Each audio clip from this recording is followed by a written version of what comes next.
Hola, ¿qué tal? Mi nombre es Jorge Martínez Soto, soy colaborador de la inversión inquieto y banquero privado para Bank León y en el día de hoy os doy una vez más la bienvenida a este apartado de supuestos prácticos que hoy además es muy interesante. Es muy interesante porque es muy práctico y yo creo que va a resolver dudas que muchos inversores están teniendo a día de hoy. Va a ser monotemático, solo vamos a hablar de la renta fija y qué podemos esperar de este tipo de activos en un escenario ya de que se ha confirmado tanto por el Banco Central Europeo como por la Reserva Federal estadounidense las primeras bajadas de tipos de interés. Vamos a ver si la renta fija va a seguir dando o no dinero y qué tipo de renta fija conviene incluir en cartera para aprovechar al máximo estos últimos compases de este tipo de activo, ¿vale? Si os parece bien, vamos a comenzar hablando un poco sobre la historia de la renta fija para entender un poco en qué punto nos encontramos a día de hoy. ¿Vale? La renta fija, que al fin y al cabo consiste en dejar dinero, es decir, así como con las acciones lo que hacemos es comprar un cachito, un quesito de una compañía y ese parte proporcional que nosotros tenemos, pues la compañía crece, si el queso se hace más grande ganamos dinero y si se reduce perdemos dinero, es así de sencillo. Y por eso se llama renta variable, porque no sabemos si esa compañía va a crecer o va a disminuir su tamaño en un futuro, ¿no? Pero la renta fija no tiene nada que ver. La renta fija, al fin y al cabo, es prestar dinero durante un determinado periodo de tiempo a empresas o a gobiernos, ¿vale? ¿A cambio de qué? A cambio de una rentabilidad fija, ¿vale? La renta fija, por su característica, pues siempre ha sido un activo muy relacionado y muy unido al inversor conservador. La renta fija también, si echamos un poco la vista atrás, sobre todo antes del 2022 y antes de la pandemia, pues ha venido viviendo una verdadera travesía por el desierto. ¿Por qué? Porque los tipos de interés estaban cero o prácticamente negativo. Es decir, en este tipo de escenarios en los cuales los tipos de interés están a cero, nosotros íbamos al Banco de Alemania, por ejemplo, a pedirles un bono, por ejemplo, alemán, y les picábamos a la puerta y les decíamos, les dejamos 100 euros, ¿cuánto nos pagan? Y la respuesta era, no solo no os vamos a pagar, sino que encima os cobramos, ¿vale? ¿Por qué? Porque los tipos estaban en negativo y ningún banco o ningún gobierno en este caso estaba remunerando, porque los tipos al estar en negativo nadie te daba rentabilidad por la renta fija. Entonces ha sido un activo que durante esos años ha tenido un motor parado, completamente parado, y que era muy difícil verdaderamente en esos años obtener rentabilidad en este tipo de activo porque nadie te pagaba, ¿vale? Luego llegó 2022, que fue el año de la catástrofe, de la caída de los mercados financieros, que la renta fija cayó. ¿Por qué cayó? Porque lo que vimos en 2022 fue un repunte de la inflación que obligó a los bancos centrales a subir los tipos de interés a niveles además de forma vertical, vertiginosa ese año, y pasamos de tener unos tipos prácticamente cero aquí en Europa a unos tipos del 4,25, bueno, 4,25 a día de hoy, 4,5 que llegamos a tener, y en Estados Unidos también de 0 a tipos al 5,5 que seguimos teniendo a día de hoy. O sea, para que se haga una idea de la subida tan vertiginosa que se llevó a cabo ese año, ¿vale? Precisamente para drenar liquidez y controlar esa inflación que estaba desbocada, ¿vale? ¿Qué implica? ¿Qué dos implicaciones tiene esa subida de tipos de interés? Pues en un primer lugar tiene una implicación que llevándonoslo a nuestro día a día, llevándolo a la calle, pues que aquellas personas que tengan una hipoteca variable les van a subir los costes de financiación, van a tener que pagar más al banco. Aquellas personas que necesiten un crédito, un préstamo, si acuden a día de hoy a los bancos, pues se darán cuenta que los intereses que le piden son muy superiores a los que les pedían hace unos años, ¿no? Incluso aquellas empresas que también tengan deuda, pues estamos viendo que los costes de esa financiación, por culpa de esa subida de tipos de interés, han aumentado cuantiosamente, ¿no? Y lo que son malas noticias muchas veces para el día a día, o sea, para lo que es no el inversor, sino pues aquella persona que necesita liquidez, una hipoteca variable, etcétera, muchas veces son buenas noticias para los inversores. Y es que es así, es decir, gracias a esa subida de tipos de interés que se produjo en 2022, lo que hemos visto es que mientras que antes en renta fija era muy complicado obtener rentabilidad, a día de hoy, y sobre todo años anteriores, el 23 y el 24, simplemente por dejarle el dinero al gobierno americano en dólares, nos estaban pagando una rentabilidad superior al 4%. Al activo libre de riesgo, es decir, dejándole dinero a Estados Unidos, con el único riesgo de que quiere Estados Unidos, que es muy bajo, ¿vale? Entonces, es una época pues boyante para la renta fija. en la cual pues dejarle dinero a bancos, pues, vienen pagando en torno al 6%, no a través de depósitos, sino a través de fondos de inversión bien gestionados, etcétera, ¿vale? Entonces es una época en la cual la renta fija ha funcionado muy bien. Eso también lo vemos en los bancos, es decir, que si acudimos a día de hoy y sobre todo años anteriores a un banco, vemos que aunque sea poquito, pero ya empezaban a remunerar la liquidez, daban alternativas, los plazos fijos empezaban otra vez a pagar, y al fin y al cabo pues ya nos pagaban algo por nuestro dinero, ¿no? Pero ¿qué es lo que ha ocurrido? Que se ha pasado este año y medio, además volando, y ahora estamos otra vez en el escenario de bajadas de tipos de interés. ¿Eso qué quiere decir? Que ya tanto el Banco Central Europeo, que ya ha bajado de los tipos del 4,5 al 4,25, como la Reserva Federal estadounidense, que ya ha propuesto la primera bajada de tipos de interés, que actualmente están en el 5,5-5,25, al 5% para el mes de septiembre, estamos viendo que ya esos tipos de interés están cayendo. ¿Y eso qué quiere decir?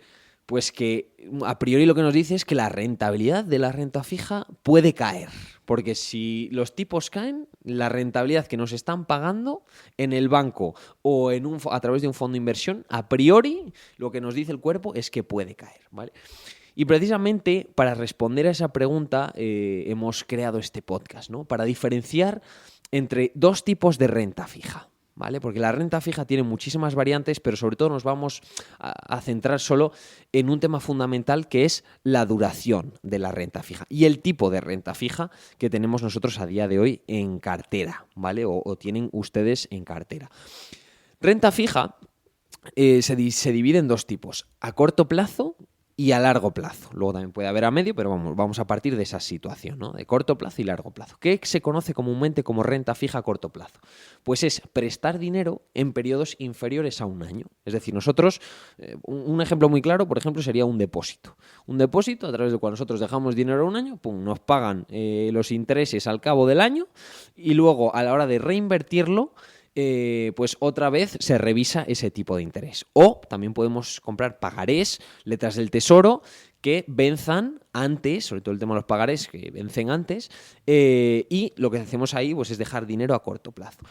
La renta fija a corto plazo va a ir cayendo en rentabilidad. Activos monetarios, renta fija a corto plazo, pagarés, depósitos, cuentas remuneradas van a empezar a caer en rentabilidad. ¿Por qué? Porque al tener ese plazo tan corto, en cuanto se revise otra vez los intereses, perfecto, durante lo que nos quede de año vamos a acabar de cobrar el 3% que nos ofrecían. Pero el año que viene, cuando volvamos a renovar nuestro depósito o nuestra cuenta remunerada, nos vamos a encontrar que la rentabilidad que nos van a ofrecer pues ya no va a ser del 3, sino del 2 o del 1, o ya veremos, ¿vale? Entonces, ojo con este tipo de activos monetarios y a corto plazo, y depósitos a un año y cuentas remuneradas, que el dinero que esté ahí vamos a ir viendo como esa rentabilidad que ha venido generando anteriormente se va a reducir conforme vayan bajando los tipos de interés cuantiosamente, ¿vale?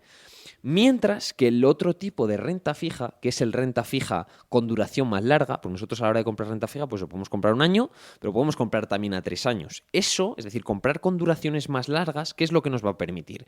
Si nosotros compramos a día de hoy, que los tipos todavía están altos, renta fija, me lo invento, al 4%, vamos a poder disfrutar esa rentabilidad del 4% durante 4 años. Es decir, nos vamos a asegurar esa rentabilidad durante 4 años. Y mientras que aquellos activos más a corto plazo van a ir cayendo en rentabilidad, nosotros vamos a estar cubiertos porque sabemos que durante los próximos 4 años hemos comprado el bono que más nos paga y que nos va a seguir pagando esa rentabilidad del 4% durante 4 años, ¿vale?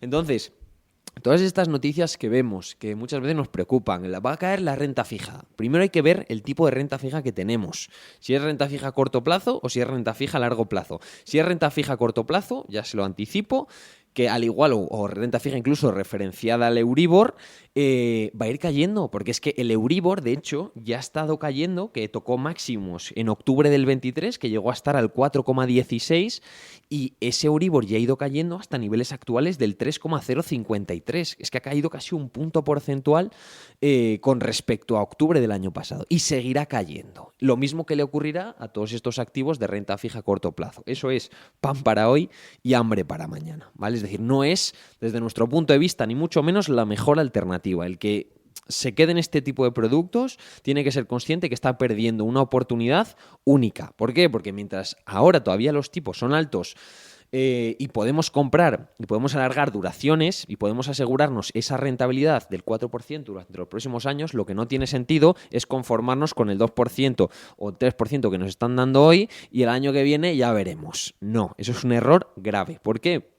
Porque además luego no va a haber vuelta atrás. Es decir, si no aprovechamos estos últimos compases, que ya al mes, estamos a mediados de septiembre, cuando empiecen a bajar los tipos de interés, ya va a ser un poco tarde, nos vamos a perder la salida del tren. Y como todo buen viajero, hay que estar en la estación 5 o 10 minutitos antes de que el tren salga. Y el que no esté en activos con duración antes de que se produzca esa bajada de tipos de interés, este tren lo va a perder. Y es un tren que además no pasa todos los años, ni mucho menos. O sea, es un tren que, para que nos hagamos una idea de la importancia que tiene aprovechar esta última oportunidad en renta fija, no pasaba desde después del desastre de 2008 y desde el 2000, que hicimos el cambio de la peseta al euro y tuvimos que también subir los tipos de interés para converger los criterios de Maastricht. Entonces, es francamente importante, y así como viendo otras agentes del mercado que pues salía el otro día la noticia, ¿no? Que creo que era Caixa, tiene el fondo monetario más grande y es el fondo más grande con ISIN español jamás registrado, una barbaridad de miles de millones de euros. Y eso lo que te dice es que las cosas no se están haciendo bien. Es decir, ¿cómo puede ser que haya tantísima gente a día de hoy metida en fondos monetarios?